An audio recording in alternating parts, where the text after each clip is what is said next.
दोस्तों नमस्कार, स्वागत है आपका बड़ी खबर बड़े खुलासे में। दोस्तों, कश्मीर में जो आतंकवादी हमला हुआ है उस पर रॉबर्ट वाड्रा जो कि कांग्रेस के दामाद हैं, उनका एक बहुत ही शर्मनाक बयान आया है। उन्होंने एएनआई से बात करते हुए यह कह दिया कि ये जो कश्मीर में आतंकवादी हमला है ये इसलिए किया जा रहा है क्योंकि जब से मोदी सरकार केंद्र में आई है यहां मुसलमानों को भारत में परेशान किया जा रहा है। वो सड़क पर नमाज पढ़ने जाते हैं तो उनको सड़कों पर नमाज नहीं पढ़ने दी जाती, उनकी मस्जिदों का सर्वे किया जा रहा है। संभल का उन्होंने नाम ले दिया और उन्होंने कहा कि जिस तरह से यहां हिंदू मुस्लिम किया जा रहा है, औरंगजेब का नाम लिया जा रहा है, बाबर का नाम लिया जा रहा है, इसके कारण मुसलमान गुस्से में है और उसी के कारण रॉबर्ट वाड्रा कहते हैं कि कश्मीर में हिंदुओं को नाम पूछ पूछ कर टारगेट किया गया है। यानी रॉबर्ट वाड्रा ने इस आतंकवादी हमले का सच सामने बोल दिया है। तो अब सवाल यह उठता है कि रॉबर्ट वाड्रा के पास यह जानकारी कहां से आई कि ये जो तहरीके तालिबान है, ये जो हमला कर रहा है, यह आतंकी संगठन किस बाबत इसने हमला किया है। अभी तक यह बात कुछ मीडिया चैनलों पर केवल चली है कि द रेजिडेंस फ्रंट टीआरएफ ने यह हमले की जिम्मेदारी ली है और एक सोशल मीडिया पर पोस्ट डाली है। लेकिन इसी तरह का बयान अभी से कुछ दिन पहले पाकिस्तान के सेना के अध्यक्ष कह रहे थे और वो ये कह रहे थे कि हिंदू के साथ मुसलमान नहीं रह सकता। ठीक इसी तरह का बयान नेशनल कॉन्फ्रेंस के एक सांसद आगा सैयद रुइल्ला ने दिया है कुछ दिनों पहले और वो ये कह रहे हैं कि ये कश्मीर में गुस्सा फूट रहा है और किसी भी दिन फूट सकता है। तो सवाल ये उठता है कि रॉबर्ट वाड्रा का जो बयान आया है, क्या रॉबर्ट वाड्रा को आतंकवादियों के मंसूबे का पता था कि आतंकवादी कोई हमला करने वाले हैं, मुसलमान गुस्से में हैं और क्या कारण है आतंकवादी हमले का, यह भी रॉबर्ट वाड्रा ने बताया है। तो मैं इस वीडियो के माध्यम से कहना चाहता हूं कि एनआईए रॉबर्ट वाड्रा को तत्काल पूछताछ के लिए बुलाए और उनसे पूछे कि आतंकवादियों ने जो हमला किया है, आप ये कहते 4 बार कह रहे हैं मैं उस हमले को सही नहीं मानता, लेकिन आप एक तरह से उसको सही ठहरा रहे हैं। आप तो ये कह रहे हैं कि मुसलमानों पे भारत में अत्याचार हो रहा है, उनको सड़कों पे नमाज पढ़ने से रोका जा रहा है, मस्जिदों का सर्वे हो रहा है, इसलिए हमला हुआ है। सुनिए पहले रॉबर्ट वाड्रा ने क्या कहा। We see that this government will try and show that, talk about Hindutva and, the minorities feel uncomfortable and, they feel troubled when you have a survey on, mosques. Or you tell people you cannot pray in this way or that way. These kind of things create instability, communal issues. And if you see the way this act, if you dissect this terrorist act that took place, if they're looking at people's identity, why are they looking at people's identity? Because there's a divide that has come about in our country with Hindus and Muslims and also Christians. On Easter, I saw video footage of churches being burnt, priests being troubled. What is this? Why are we having, a communal disharmony in our country? This will create divides. This will create these kind of organizations to feel that Hindus are making a problem for all the Muslims. We don't need that. You ask many Hindus and Muslims together, they help each other. In COVID, we saw they help each other. They don't understand all these political ways of, trying to infuse some, or win elections or infuse some kind of disorder in people. Looking at identities and then killing somebody, that's a message. Also sending a message to the Prime Minister of our country. Why? Because Muslims are feeling weakened. The minorities are feeling weakened.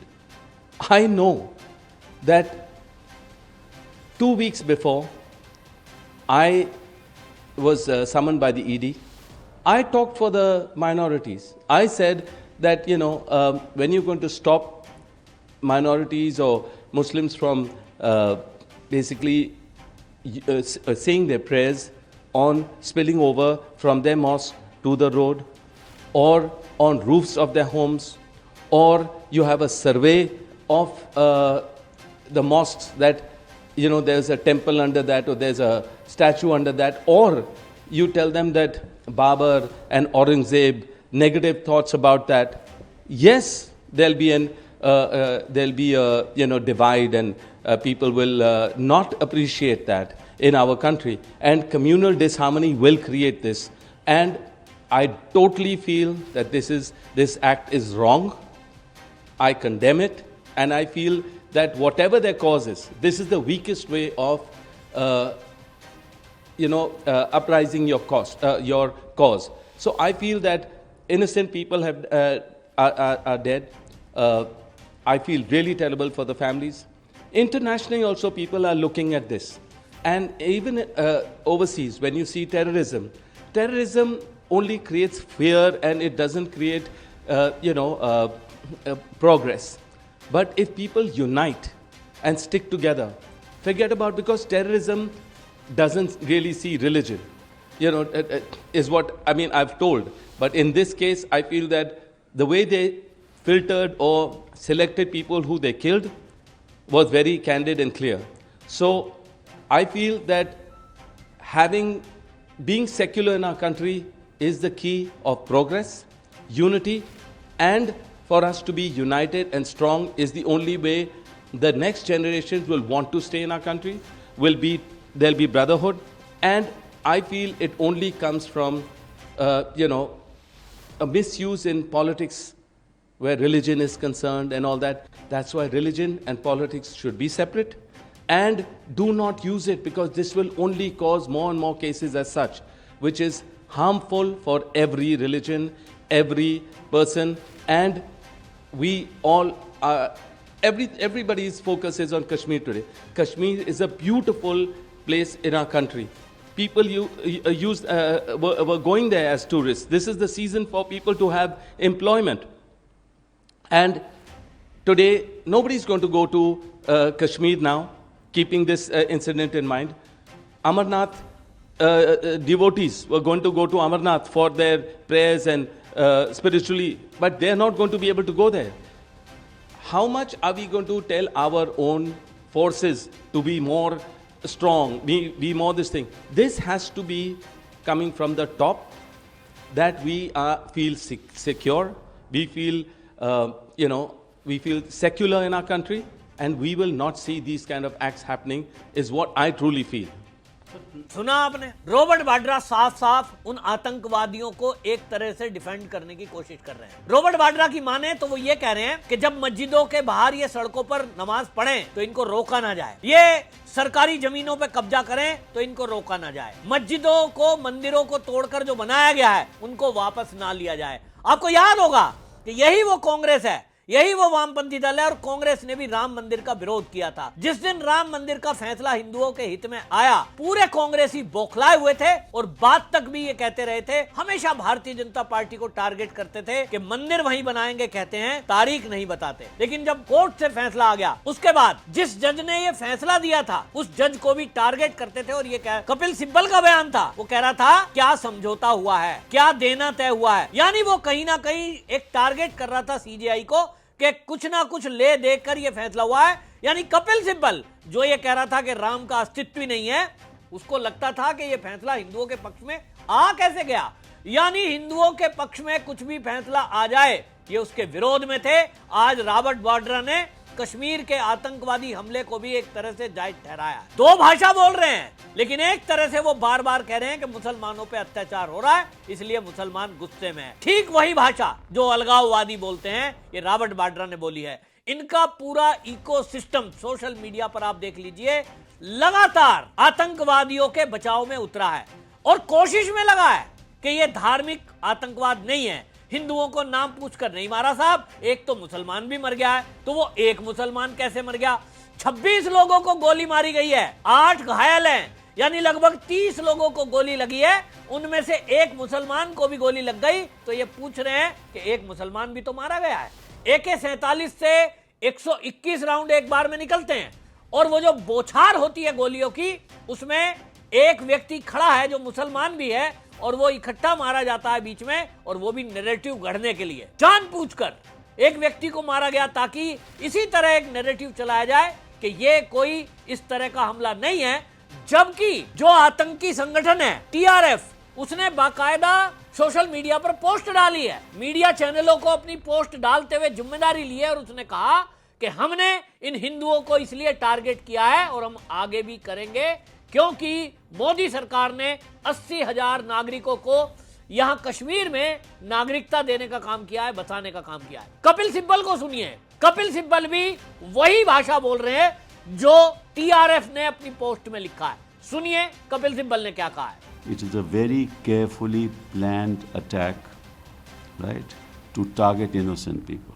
If the general makes this statement and an arm of a Lashkar-e Toiba is doing this, and that they are all located in Pakistan, so it's an act of terrorism by the state. Pakistan should be proscribed as a terrorist organization, and those responsible for this should be prosecuted in the International Criminal Court. Urge the Home Minister to proscribe Pakistan as a terrorist state and a terrorist organization under our Act and move the International Criminal Court for prosecution. Remember this, every time an American dignitary comes to India, such an attack happens. Oh, it's an act of madness, it's an act of insanity. But there is much more. सुना आपने, कपिल सिब्बल वही कह रहे हैं जो TRF ने अपनी post में लिखा है। यानी कहीं ना कहीं कांग्रेस और कांग्रेसी, कपिल सिब्बल और इनके पूरा इकोसिस्टम इस आतंकवादी हमले में क्योंकि हिंदू मारे गए हैं इसको जायज ठहराने की कोशिश कर रहे हैं और कहीं ना कहीं मुसलमानों को ही बेचारा बताने की कोशिश कर रहे हैं। अभी मैं देख रहा हूं सोशल मीडिया पर बाढ़ आई हुई है, ऐसा लग रहा है पूरी तैयारी के साथ इनका इकोसिस्टम कश्मीर में मौजूद था। जैसे ही हमला हुआ उसके बाद कुछ मोमबत्ती लेकर के आ गए, कुछ जो है बता रहे हैं कि हमको तो फ्री में खाना दिया जा रहा है, कुछ वहां ये बता रहे हैं कि हमको तो फ्री में मुसलमान पानी भी दे रहे हैं कश्मीर के। मैं बिल्कुल नहीं कह रहा हूं कि कश्मीर के लोग सारे के सारे इस आतंकवादी हमले में उनसे मिले हुए हैं, लेकिन अभी तक की जो इनपुट्स मिली हैं इंटेलिजेंस की वो ये कह रही हैं कि ये आतंकवादी पिछले काफी दिनों से घरों में ठहरे हुए थे और इनको लोकल लोग सपोर्ट कर रहे थे ताकि वो चाहते थे कि यहां हिंदू ना बसे। 1990 के दशक में जो हुआ वो भी हमने देखा है, लेकिन आज रॉबर्ट वाड्रा इस आतंकवादी हमले को अगर इसलिए भी किया गया है कि भाई उनको जो है मंदिरों के सर्वे किए जा रहे हैं, अगर इसलिए भी किया गया है कि 80,000 लोग वहां बसाए जा रहे हैं, क्यों ना बसाए जाएं? क्या कश्मीर भारत का अंग नहीं है? लेकिन कुछ लोग नहीं चाहते कि कश्मीर के अंदर कश्मीरी जो पहले से रहते आए यानी मुसलमान कम्युनिटी के अलावा कोई अन्य आए। हमने देखा है इसके पहले बिहार का एक पानी पूरी बेचने वाले को गोली मार दी गई नाम पूछकर, एक टीचर को गोली मार दी गई क्योंकि वो स्कूल में पढ़ाती थी लेकिन हिंदू थी।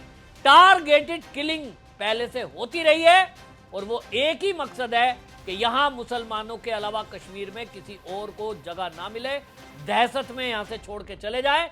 जो मुर्शिदाबाद में हो रहा है, जो बंगाल में हो रहा है, जो केरल में किया जा रहा है, वही कश्मीर में होता रहा है। लेकिन रॉबर्ट वाड्रा जैसे लोग, कपिल सिब्बल जैसे लोग उनके पक्ष में खड़े होते हैं और उनका पूरा इकोसिस्टम उसके पक्ष में खड़ा है। नेहा राठौर जो काबा काबा गाती है उसकी आप सोशल मीडिया पर पोस्ट देख लीजिए, ऐसा लग रहा है कि उसको काम पे लगाया गया है कि आपको सुबह से शाम तक 100 ट्वीट करने हैं और उसके पीछे क्या कारण है, क्या स्वार्थ है, मैं नहीं जानता, लेकिन वो इस आतंकी हमले को जायज ठहराने में लगी है और मोदी को घेरने में कांग्रेस का पूरा इकोसिस्टम लगा है। लेकिन रॉबर्ट वाड्रा से जरूर पूछना चाहिए कि आपने ये कैसे कह दिया कि उनके मस्जिदों का सर्वे हो रहा है इसलिए ये हमला हुआ है, नमाज नहीं सड़कों पे पढ़ने दी जा रही है इसलिए हमला हुआ है। क्या ये मानते हो कि ये जो यहां पर हमला हुआ है ये जायज है? ये सवाल जरूर पूछे जाना चाहिए। लेकिन इस सब में एक बात और आ रही है, राहुल गांधी की विदेश यात्रा पर भी शक है। कहीं ना कहीं ऐसा तो नहीं कि इन कांग्रेसियों को पहले से पता हो? जैसा मैंने बताया, कांग्रेस के प्रवक्ता, कांग्रेस का इकोसिस्टम पूरा घटना के समय जब आतंकी हमला हुआ है उस समय बहुत सारे कांग्रेस के नेता कश्मीर में, श्रीनगर में मौजूद हैं, तो कहीं ना कहीं एक शक पैदा करता है। आपकी इस पर क्या राय है? कमेंट में जरूर लिखिए, वीडियो को शेयर जरूर करें। वंदे मातरम।